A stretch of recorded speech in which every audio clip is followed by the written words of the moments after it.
the cousin of Bhakti Charu Maharaj. He will say about his boyhood, and last speaker will be His Holiness Chandrasekhar Maharaj. He is also his Guru Bhai, so he will explain about his personal experience. So I start. His Holiness Bhakti Charu Maharaj just left in this planet recently. We are going to glorify him and his service for his divine grace, Bhakti Vedanta Swami Prabhupada and ISKCON. His Holiness Bhakti Charu Maharaj was born in one of the districts named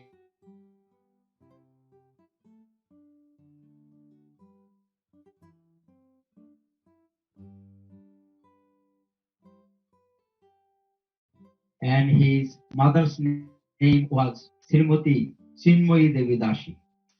At that time, India, Pakistan and Bangladesh were ruled by the British, which means that all three countries were unified as one India. When he was 10 months old, his mother brought him to Calcutta because his father was doing service there. He finished school and college in Calcutta. After that, he was thinking about becoming a pilot, and he appeared at the written test with good manner at the pilot school. However, he was not fit for the physical examination, which is why he could not be admitted to the pilot school. Later on, he decided to go to Germany because one of his cousins was living there, and a couple of his friends that were with him started to go to Germany by land. It took a long time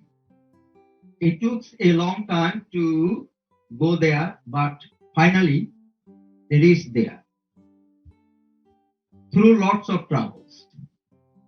He began to study for higher education in chemistry when he was in Germany. He met some Hare Krishna devotee. They gave him a magazine called Back to Godhead. He read it. However, this did not avoid interested in him. Gave him a 1975. He returned to India.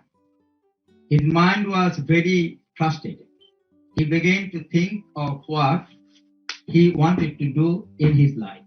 One day, one of his friends named Kirtans invited him to the 3C Rainy Park ISKCON temple in Calcutta. He went there and he enjoyed the atmosphere of the devotees as well as admired the Radha Krishna deities. Also, his friend already joined ISKCON and attended to do service for Srila Prabhupada and Lord Krishna. He asked his friend, "Can you give me some service? I would like to do." The service he performed was distributing prasadam to the devotees. Before he left from the temple that night, his friend gave him a book called Nectar of Devotion, which was written by Rupa Goswami.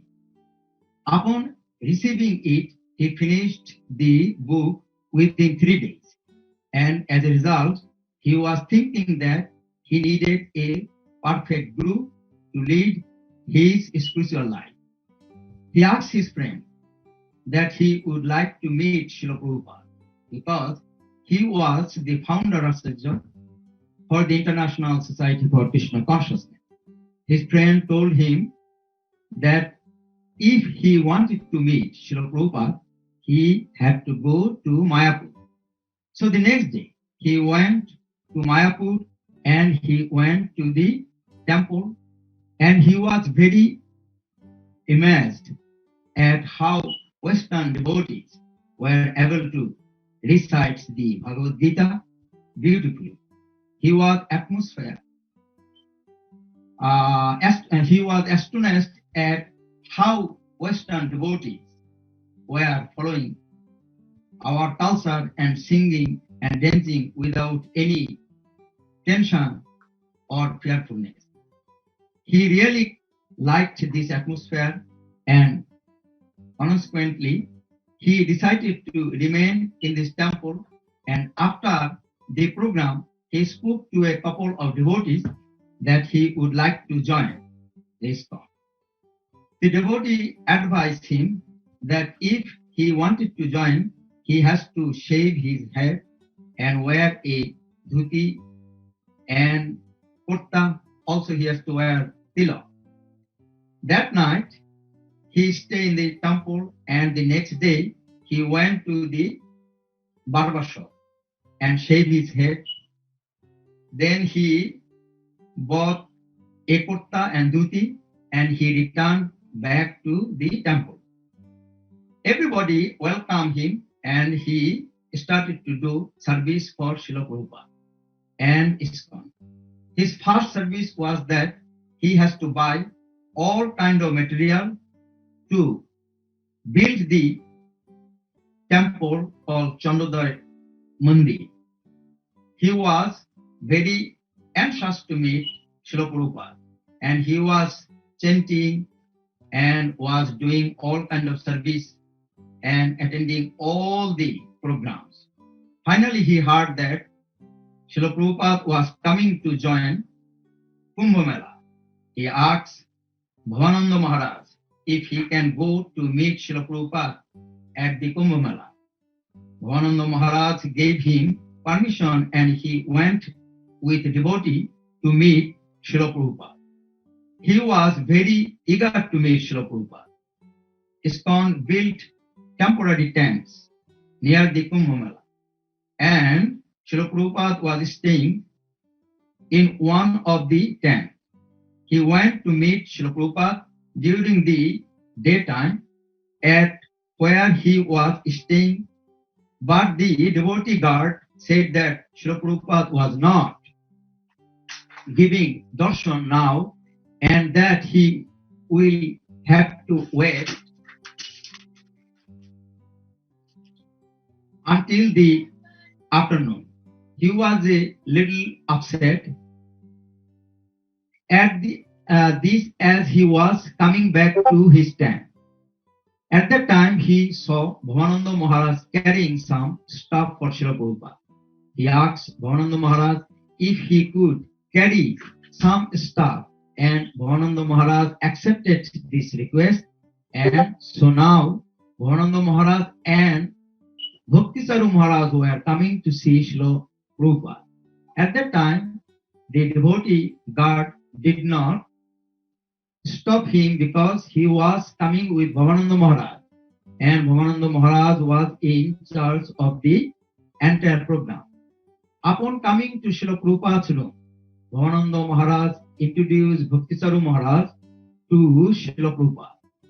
Srila Prabhupada asked him to come and sit beside him at his bed.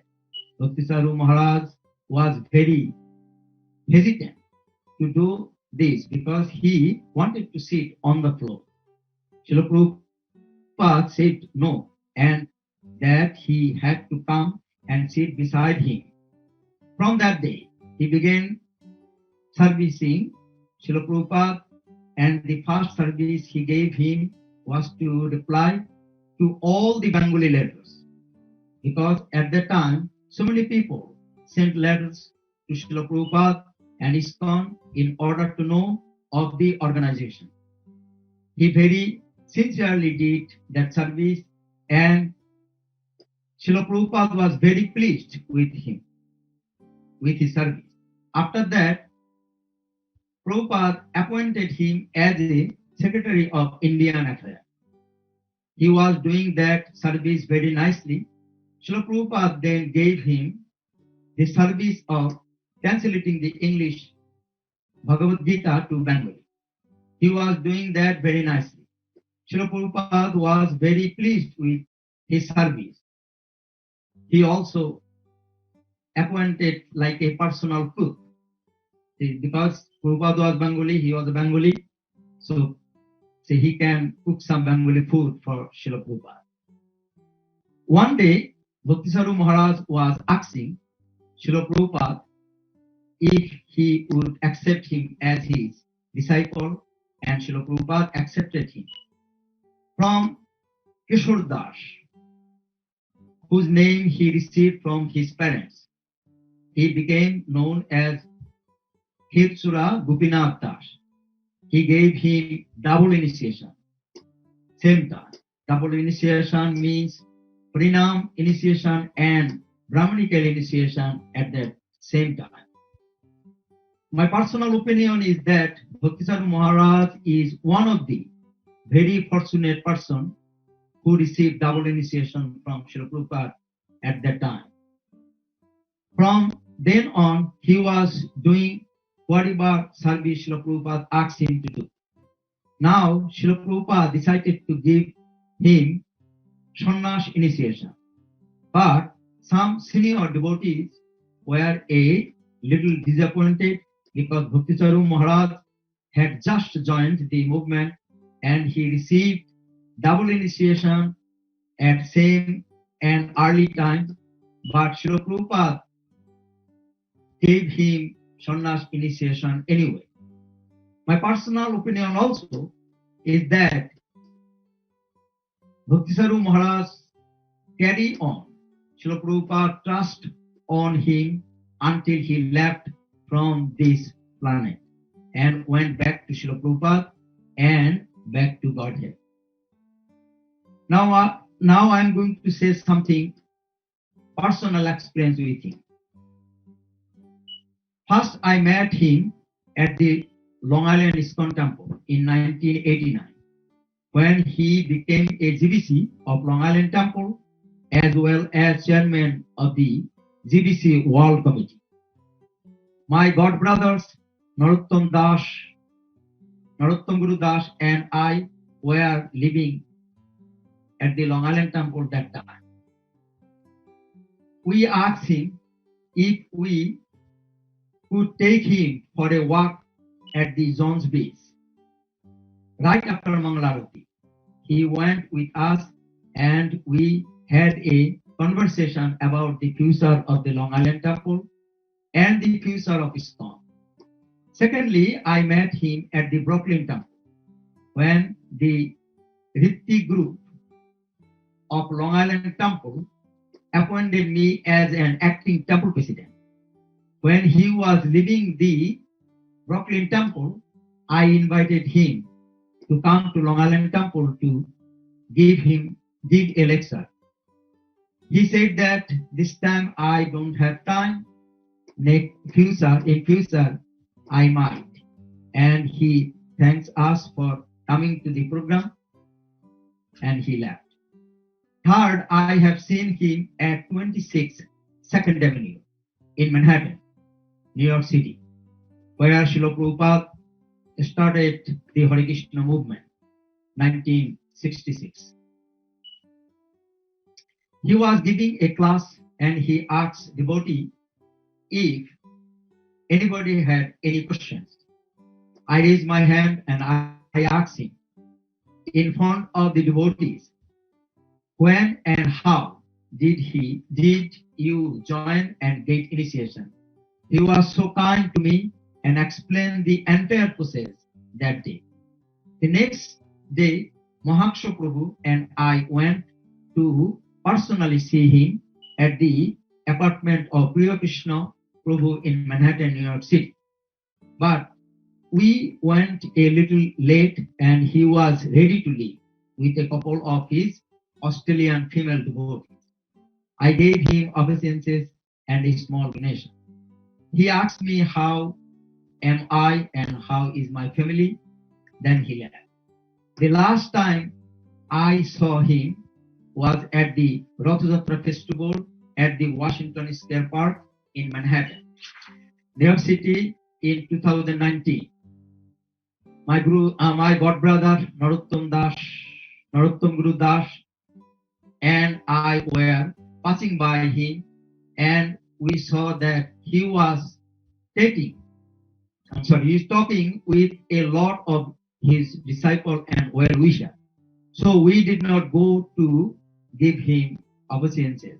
So now I felt very guilty that we did not go to him and offer our obeisances. Now we realize that that was the last time we would encounter him, because now we would not be able to see him anymore. There are so many things we could say about Bhakti Charu Maharaj and his service for ISKCON, but now I have to end because the other two speakers are also going to say something about him. Hare Krishna. I am sorry to taking quite a bit of time, so forgive me. So now I would like to request Mr. Pravas Kumar Das, the cousin of His Holiness Bhakti Charu Maharaj, to speak of their boyhood. Can you hear me? Hello? Hello? Krishna? Edikadi? He muted. We are going to unmute. Krishna? Hey Krishna?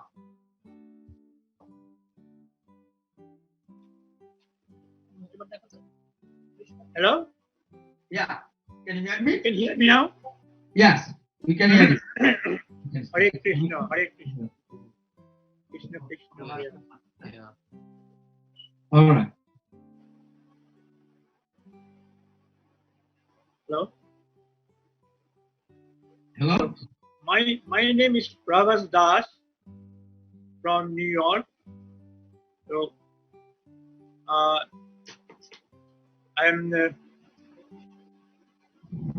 am his cousin.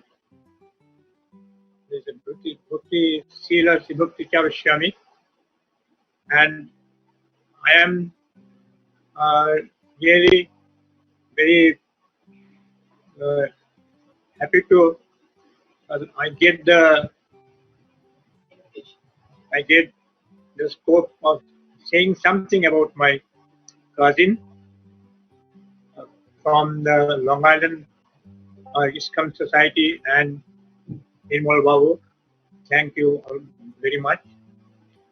And to say something about my brother, first of all, we were grown up together. His nickname was Me Too, and he was a very honest and bright person, and we had a big family. We had several brothers. We used to mix together, and he used to he was very ambitious and always wanted to look for something to do. So we had played indoor and outdoor games like soccer, cricket, and at home the caroms and all this. And he used to make frequent visit to our house and loved my mother. He, as you know, he lost his mom in a very early age, and we were to make some visit to some landmark places in Calcutta. Especially, he used to like the water side of River Ganges, and like that. Then he used to have a lot of things to do. We thought about that.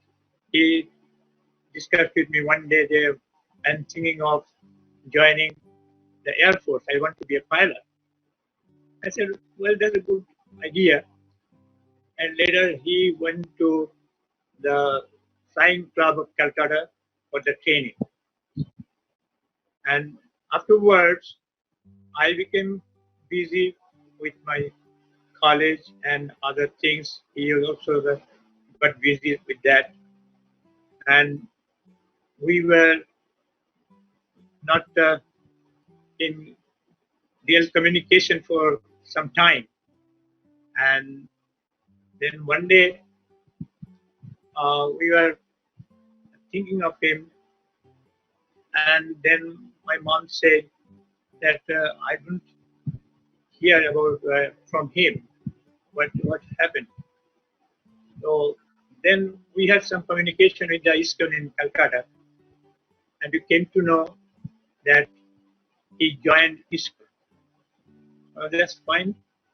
So after that, for several years, we are detached, actually.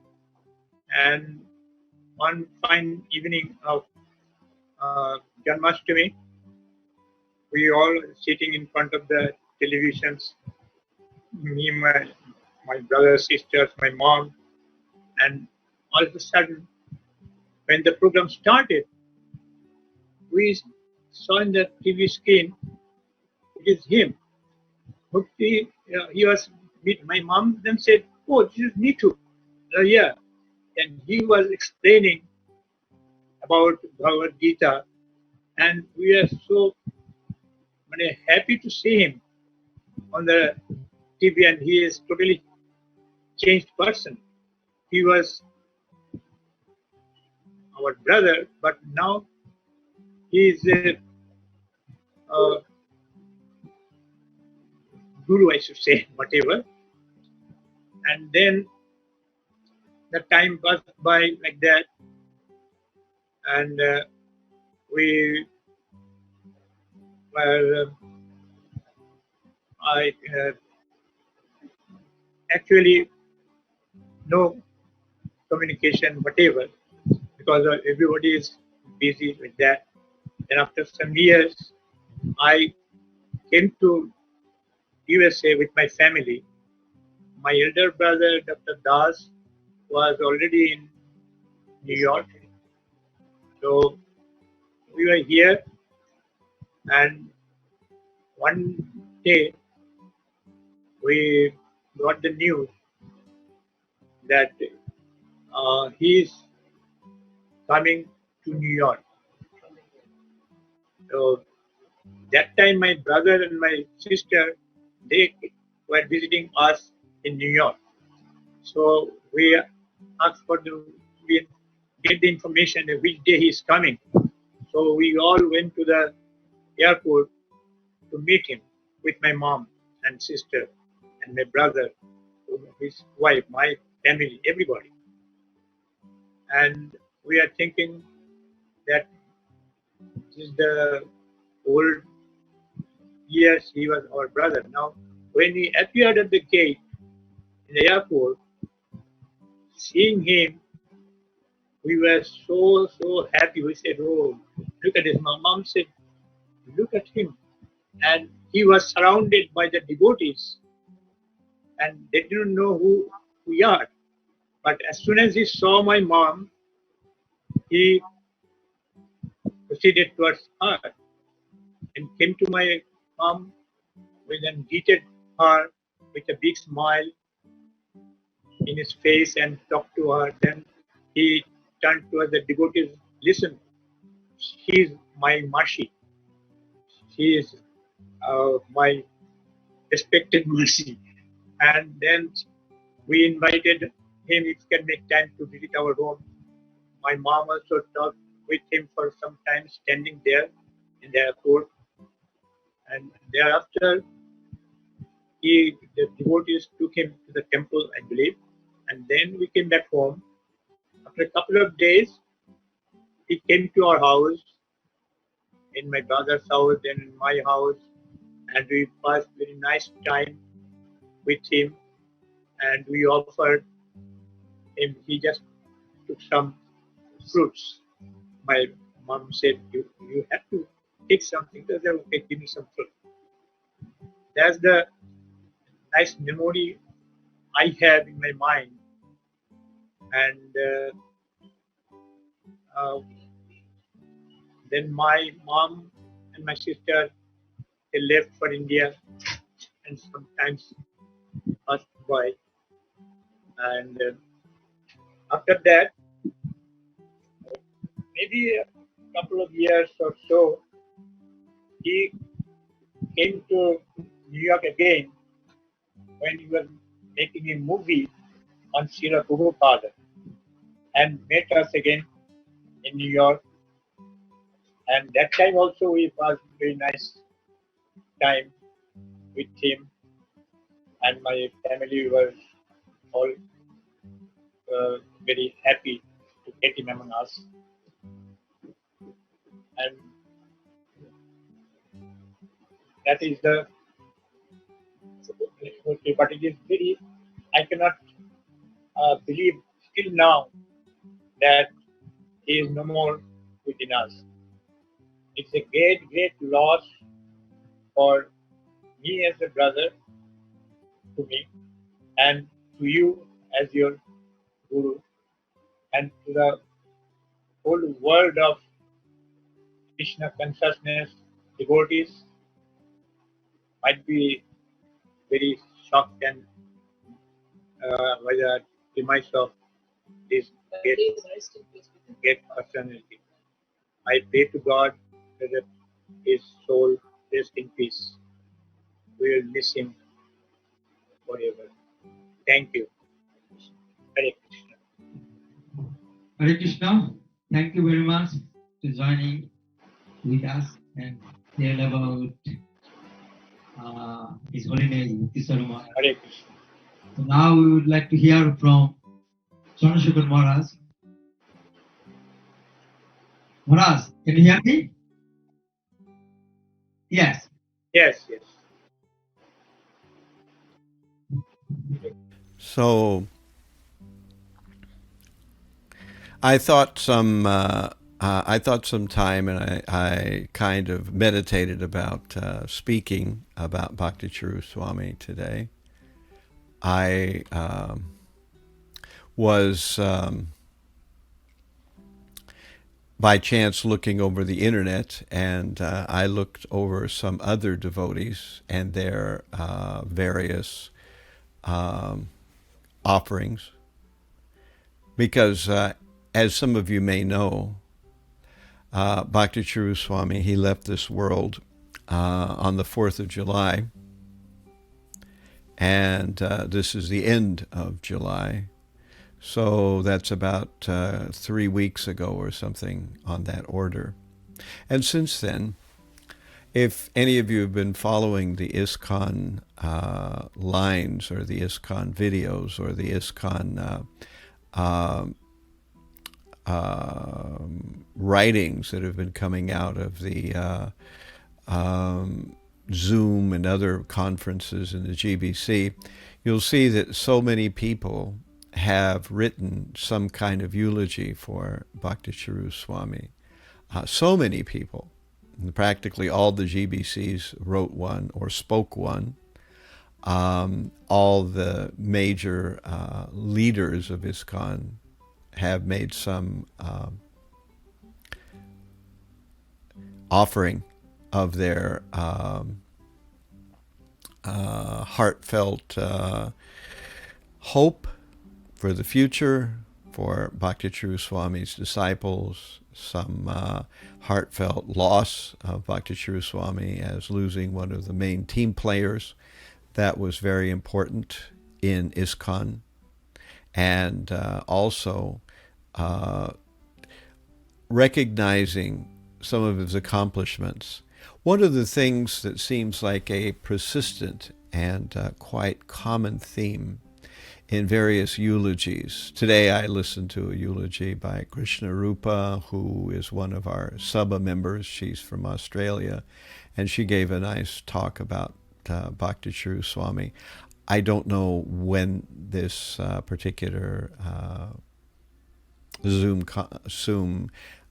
conference was done by her. I think maybe a week or two ago. And I listened to Anuttama's, and I listened also to a devotee named Ranjit, who was spending some time with Bhakti Charu Swami in Mayapur. Myself, I never did spend any time with Bhakti Charu Swami. Somehow we never crossed paths in any long way. I did meet him, of course, just like Nityananda said. I met him when he came to Long Island. I was first involved in the process of trying to reclaim the Long Island Temple in 2004. I had been to the Long Island Temple years before 2004, but at that point I had just stayed there, and I never met Bhakti Charu Swami at that time. But around 2004, 2005, that's when I first met him, when he came to Long Island. I knew who he was, and I'd seen him give class, but I had never actually met him. We didn't spend much time together. Mostly was just discuss the issues surrounding the issue of the Long Island Temple.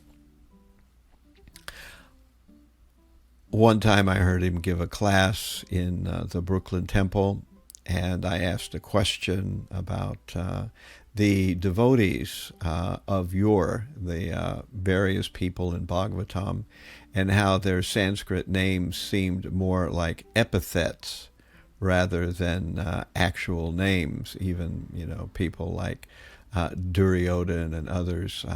These names, if you translate them from Sanskrit into English, are kind of insults, This is the person's name, but it's kind of a epithet. And Bhakti Charu Swami agreed that they were, in one sense, kinds of epithets.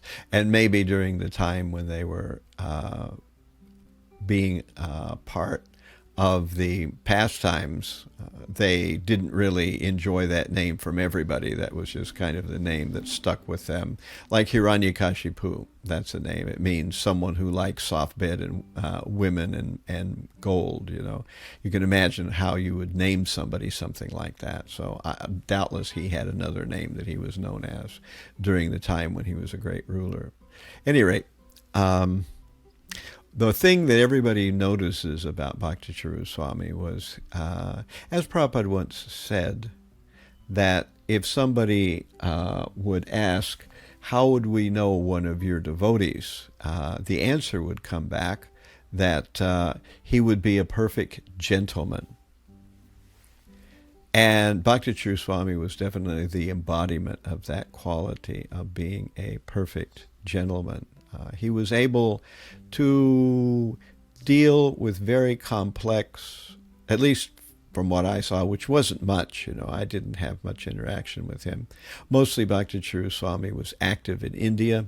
Quite commonly he was doing things in various parts of India. He would pass through the United States, and I would see him once in a while then. But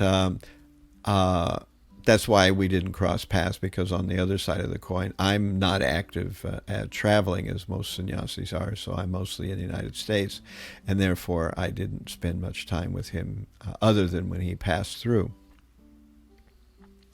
So this idea of him being a perfect gentleman is, I think, one of the hallmarks that will be remembered, because already I've heard it on various eulogies so many times. Everybody seems to remember this one aspect of Bhakti Charu Swami. Sometimes the devotees can be harsh. Sometimes the devotees can be insensitive. Sometimes the devotees can be very brash, maybe not harsh, but just brash. However, Bhakti Charu Swami seemed to have that rare quality of being tactful and of being very approachable, so that when there was a difficult situation, instead of making it more uncomfortable, he had the ability of lessening the discomfort that people would feel, instead of being more, making things more uncomfortable, which is actually, unfortunately, the way things generally go in devotee society, especially when there's some difficulty, that the devotees, instead of defusing the situation, they tend to aggravate the situation.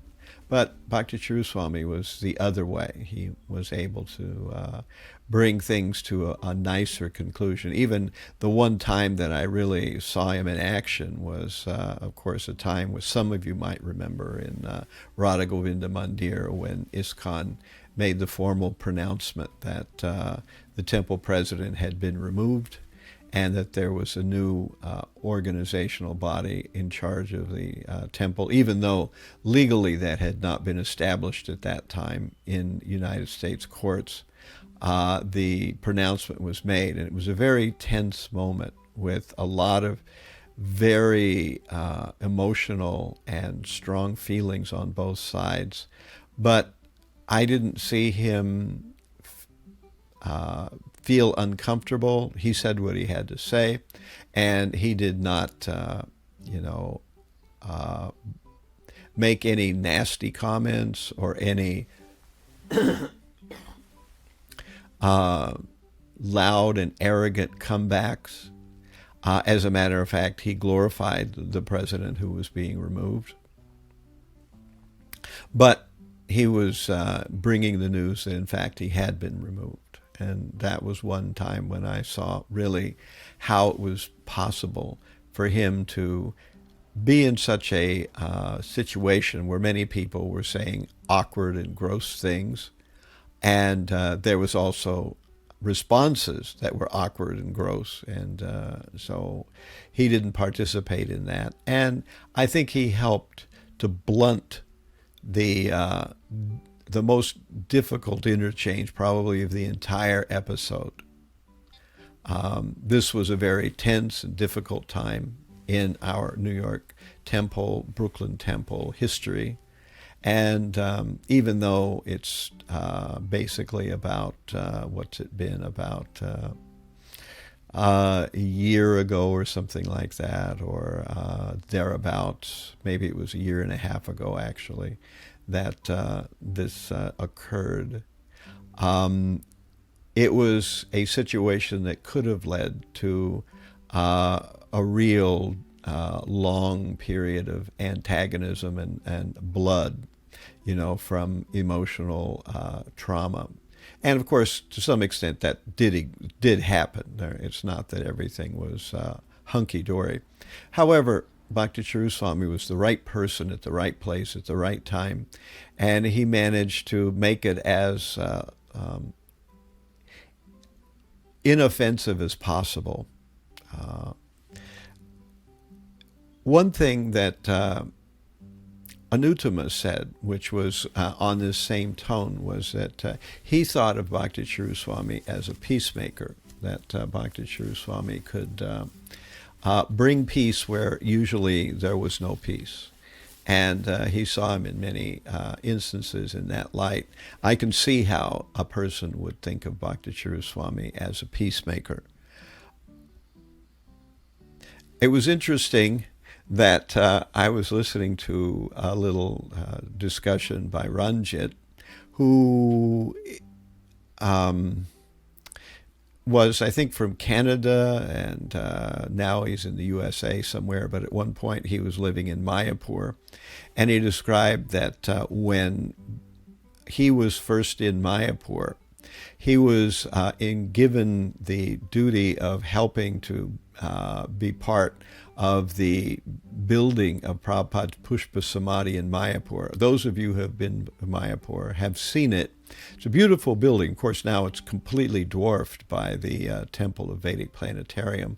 But at that time, it was quite a large and magnificent building that stood way above others. Now, it's been relegated to a lesser platform. Of course, all of this is in Prabhupada's vision. None of these two things are outside of Prabhupada's vision. But when the Prabhupada's Pushpa Samadhi had not been made yet, there was a request for the pushpa, the flowers, to be sent from Prabhupada's Samadhi, his genuine Samadhi, which is in Vrindavan. And so it came in a metal trunk, and Ranjit said that one of his first visions of Bhakti Charu Swami was of being the person who brought this steel trunk, like we see in the Indian travel, when people bring some gear from one place to another in India. Generally, the preferred mode is to put it in one of these steel trunks, and evidently this trunk carried these flowers, and Ranjit had cleaned Prabhupada's room, and then the next morning he saw that Bhakti Charu Swami had placed these flowers on the bed in Prabhupada's room, these flowers that had actually come from the Samadhi in Vrindavan. And of course later on these were put in the Samadhi in Mayapur.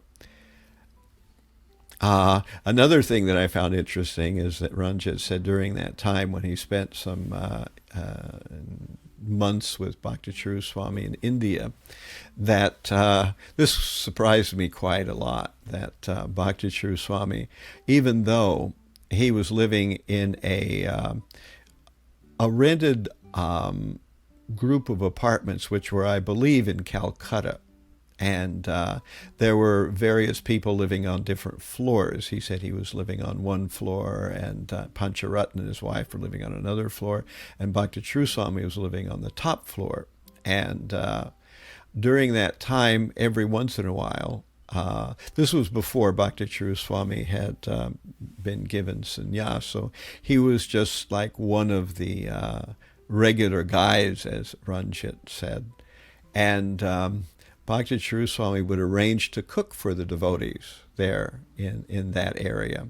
And I don't remember whether that was in this place in Calcutta or this was actually in Mayapur. But he said that Bhakti Charu Swami's forte was cooking Italian and Chinese food, which the Western devotees were completely amazed by, because in India it's rice dal, chapatis, etc. But Bhakti Charu Swami was one of the first to establish the Bengali pizza sampradaya. So I found that kind of interesting, that this was if you look back in history, that some of the first pizza to arrive on the shores of Bengal was Bhakti Charu Swami's pizza. This was before there was, now of course in Mayapur there's several pizza places, and people generally do this. Italian and Chinese cooking, very interesting. Of course, the process of approaching the Guru, we know, comes in two different phases, or two different manifestations, one as Vani and the other as Vapu. So Vapu is the personal association of the Guru, where we get the chance to engage in associating with the Guru and hearing him, serving him personally, carrying out his direct instruction as his words are transferred directly to our ears. And this is called Vapu. But we know that Vapu is limited by time and space. And when the Guru leaves the world, then there's no more opportunity to hear directly from him, or to particularly give him some personal service, like cooking directly for him, washing his clothes, massaging him, cleaning his room, performing some activity that the Guru has directly asked of us. a theme that seems to be emerging post the samadhi of Bhakti Charu Swami is this idea that he was very keen on ISKCON staying together and particularly keeping Prabhupada at the center. Krishna Rupa, who is, involved in ISKCON, she's in Australia. Of course, right now she is quarantined in Mayapur. She can't go home to her home country because Australia locked the doors, and even people from Australia can't go back until the COVID crisis has run its course. So Krishna Rupa mentioned that Bhakti Charu Swami had met her on a number of occasions, and he personally came to her and asked her, would you please be interested, or would you be interested in being an editor for a book that I'm producing on keeping Prabhupada in the center of ISKCON? And when he talked with her, she agreed to do it, but then she didn't hear back from him for some time. And she asked him later what was happening. Was the book actually being published, or what was the future of it? And he said yes, but that he was thinking to add some pictures to it, some various pictures, and that there was some delay in the processing of the book. And now she never heard anything more about it, so that now that he's gone, the question is, will this book be published? Is it completed? What will the disciples do with it?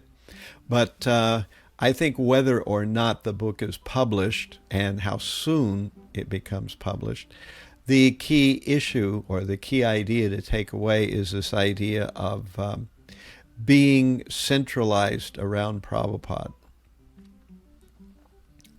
The Vani and Vapu are both aspects of the spiritual master. The Vapu is, of course, his personal association.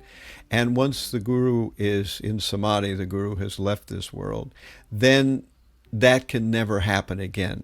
Those of us who are Prabhupada disciples have experienced that. And at one point, Prabhupada was alive and walking among us.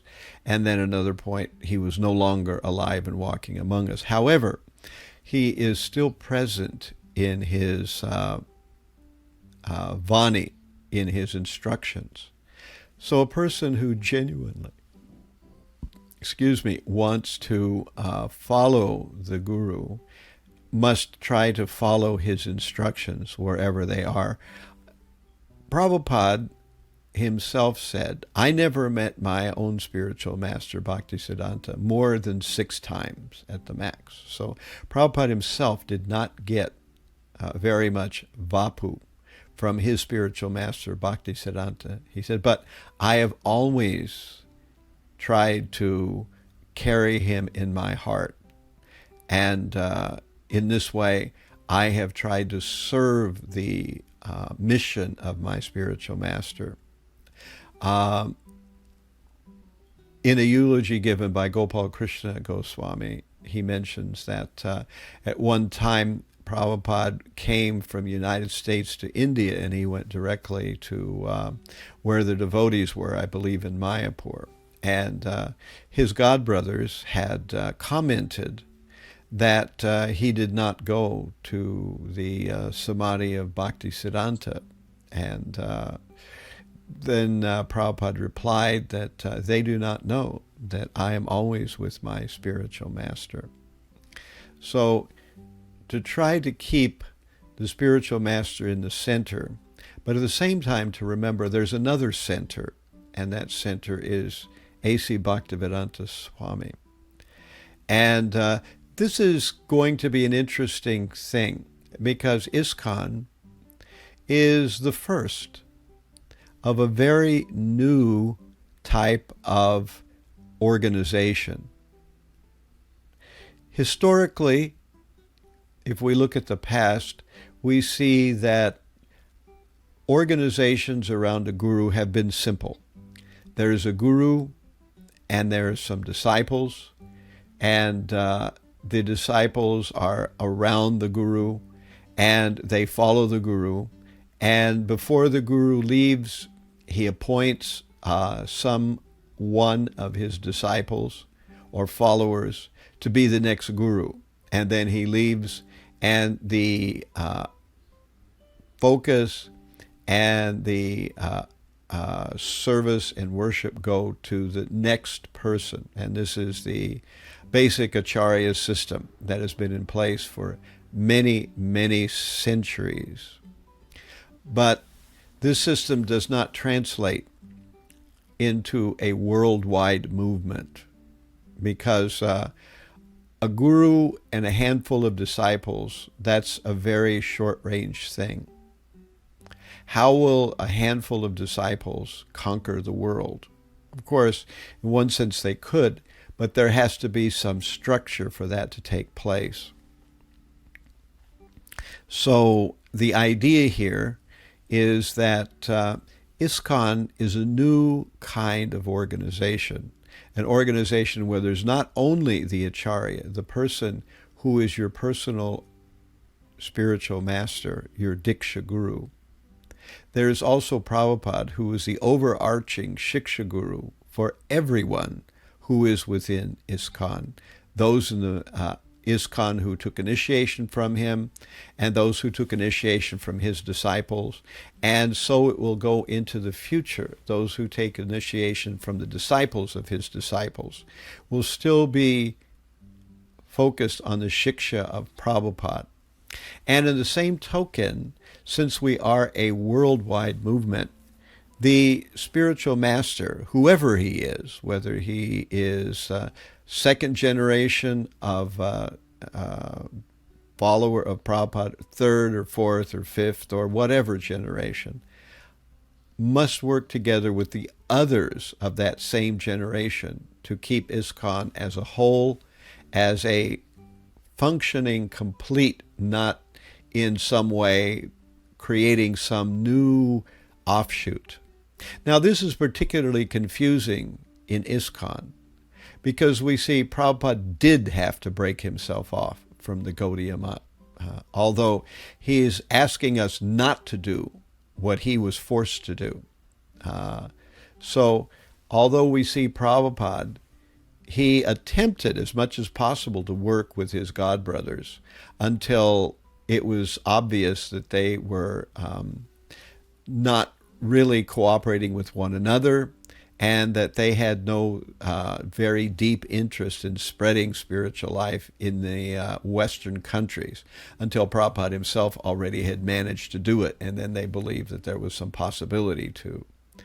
So Prabhupada had to create a branch from and away of the Gaudiya Math, which is the institution that his spiritual master started. Of course, Prabhupada feels that ISKCON is the real Gaudiya Math, but there are many in the Gaudiya Math who would differ with that opinion. And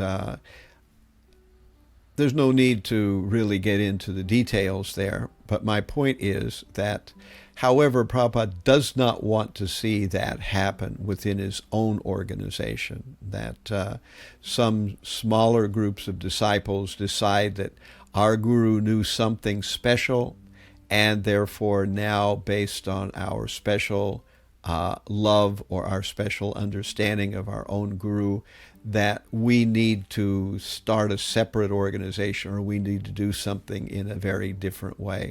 This is what the danger is. So this idea that we have two centers, we have the spiritual master, our Diksha Guru, who gave us inspiration, who gave us counseling, our Diksha Guru, who took our sinful desires and our sinful past and dissolved it, our Diksha Guru, who led us in the door to be connected with the Parampara. And we also have the Shiksha Guru, the all-pervading, overarching Shiksha Guru of A.C. Bhaktivedanta, who set the entire stage for all of the initiating spiritual masters in present-day ISKCON, and all those that we don't know the names of yet to come, who have not yet been understood to be initiating spiritual masters, and those who are not even born yet that will one day be spiritual masters of ISKCON. So this is the theme that Bhakti Charu Swami seemed to echo quite confidently, and he seemed to reiterate. Many devotees have mentioned this aspect of him, which was news to me, personally speaking, because I never heard this from him. But because I'm involved with several devotees on a lot of different levels, I'm beginning to hear this particular theme that Bhakti Charu Swami wanted to echo. So his disciples, if they genuinely want to follow him, and at the same time, because they're following this particular instruction, they will be right in the center of following A.C. Bhaktivedanta as well. So we will see and understand our gurus in the light of the larger glow of A.C. Bhaktivedanta, of Prabhupada, and we will try to cooperate with the entire movement, which will certainly be a struggle. The larger an organization is, the harder it is for that organization to cooperate. But if such a large organization can cooperate, then how much preaching can be done, and how easy it will be for people all over the world. Just think about ISKCON today. It's because of cooperation between people all across the world that someone can go and visit temples in India, and all of them they visit, they can be ISKCON temples. They can visit, of course, temples that are not ISKCON, but at the same time, when they want to stay, or they want the association of those who follow A.C. Bhaktivedanta, it's available in India, in France, in China. It's available in South America. It's available in Germany. It's available in Canada. It's available in Australia. It's available in New Zealand. Anywhere you go on the planet, you can look up the Hare Krishna temple and have association there. And right away, you're at home. Right away, someone will offer you some prasadam. This is an amazing theater of cooperation. And for some of us, we may take this for granted, and it may not seem obvious that such a worldwide global cooperation at one time almost did not come to pass. There were some years right after Prabhupada left the world, the zonal guru era. During that time, around the early 80s, ISKCON almost ceased to exist, almost became a group of different agencies, a group of splinters of the once large unified ISKCON. It almost went that way. But by Krishna's mercy, somehow or other, the devotees put aside their differences and cooperated.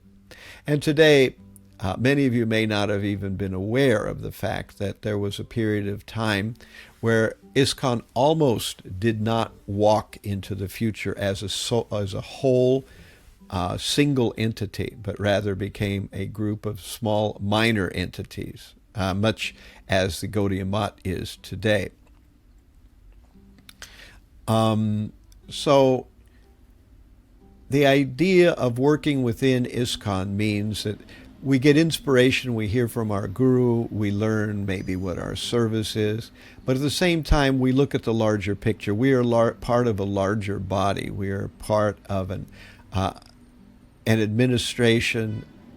We are part of an organization that's much bigger than just our guru. So if one thing we can take away from the mood and main focus of Bhakti Charu Swami, it's this idea that Prabhupada should remain in the center, and that through having a focus not only on our Diksha Guru, but also on Prabhupada, that ISKCON can remain united as we move into the future. So Bhakti Charu Swami left this world on the 4th of July. So that happened to be Sanatana Goswami's disappearance day, but also happened to be the 4th of July. So we went out with a bang. So at any rate, I thank you for your attention, and all glories to Bhakti Charu Swami, all glories to the Vaishnava devotees of the Lord. May they give us their